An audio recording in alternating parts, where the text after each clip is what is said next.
Good morning, and thank you for joining us for another edition of Coffee with Tom and Joanne. I'm Joanne Toronto. And I'm Tom Matthews. And today we are discussing the availability of homes for sale in Concord, Massachusetts. So this timeline, it's fall of 2022, and we're looking at how many homes are for sale in Concord. As of this date, there's about just under 40 homes for sale in Concord. And looking back over the last 5 years, the high was in 2019 when there were 103 homes for sale.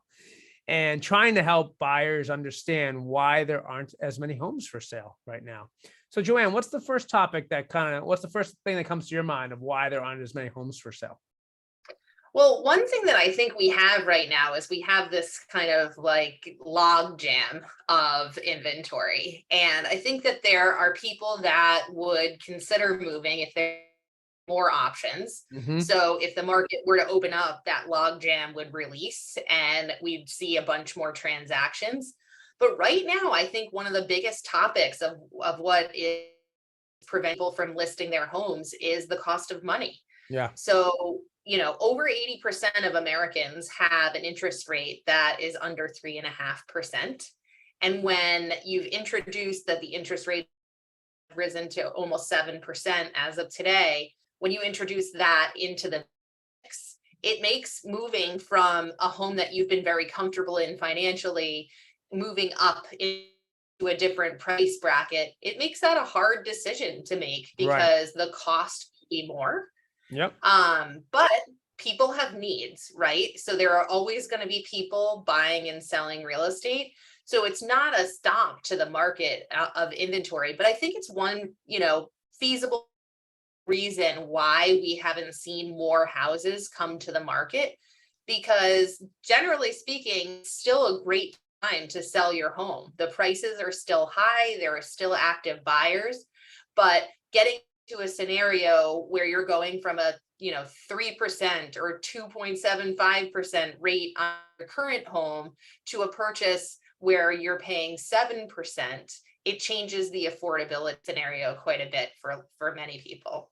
Yeah, and even in Concord, where we have a lot of cash purchases and large down payments, oftentimes what buyers do, because it's just very sound money, is they may buy with cash, and then within 90 days, they refinance the property to take out a loan because they want to have some leverage and then be able to put that capital back into the market.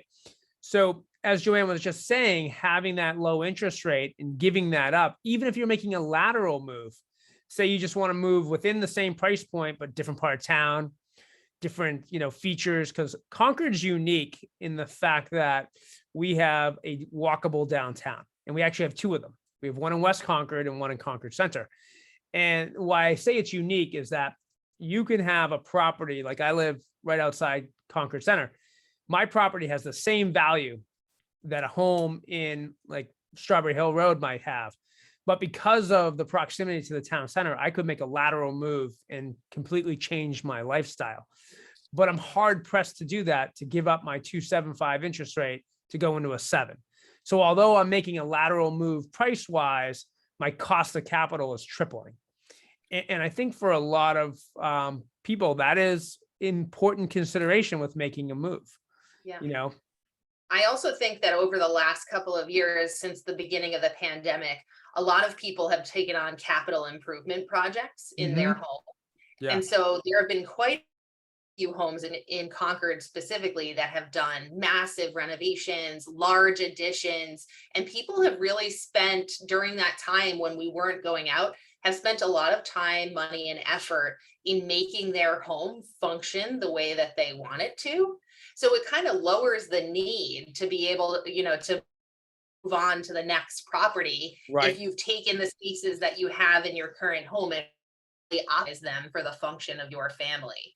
So, I know that I'm one of those families where we had a need for a different space, and, we reconfigured the entire house during the COVID shutdown because we wanted it to function in a certain way.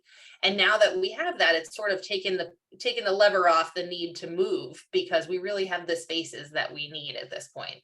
With the condition too, because Right. probably the biggest complaint people have is they buy a home, it's functional, it has the space, but it doesn't have the backgrounds that we have on our videos today. And, people were able to make that a reality, and they still are, because right Yeah. now, with values as high as they are, you can get a home equity line of credit for your home with interest money still probably a little bit lower than the prime rate for buying a property, and you can make improvements. And the And I think equation, that I think that's a big part of the equation, Tom, is that, yeah, people are still getting equity from their homes and using it to make their homes function the way that they want to, rather than taking on an entire move. yeah, yeah, because moving's hard when you have children and animals and everything else. It is not like an easy undertaking. And It's and it, not. yeah, I know, right? Even doing a renovation's hard, um, but at least you can get with a renovation, you're gonna get the house you want when you're done with it. But that's just something to Right. consider. If you're sitting there right now and you're contemplating selling and you're not sure what to do, is it the right time? It's the right time right now to have a realtor in, to do an Mhm. evaluation, to talk it through with you, and to decide, where's my next move? Am I renting? Do I have a second home or a third home? And trying to decide whether to list your home in the fall of 2020 or wait till spring of 2022. And those are all really important topics. And with the in the inventory level is one of those really important topics for people to consider. So, Yeah. Joanne, do you have anything else you want to add to this topic, or? I think the only other thing to add is just talk about how we have a very developed community that Yeah, does not have a lot of available open residential space. And I know that Concord has, tons of conservation land and beautiful parcels that are reserved for agriculture and so forth. But in terms of residential lots, there's really not a lot of them left, and many of them are in an agricultural preserve. So when you live in a geography that is in a major metropolitan area like we do, the development of the land has already happened. So we right. don't have as much new construction. And the new construction that we do have here is generally a home being torn down and another home replacing it. So it's not really adding to the number of households that we have. Um, but I think that that's part of it, because if you're going to sell your current home and you're looking for something that is new, that takes time to find Yeah, the right thing and find the right opportunity. agreed. Agreed. Well, thank you for everyone for watching another awesome edition of Coffee with Tom and Joanne. I'm Tom Matthews. And I'm Joanne Taranto. Cheers.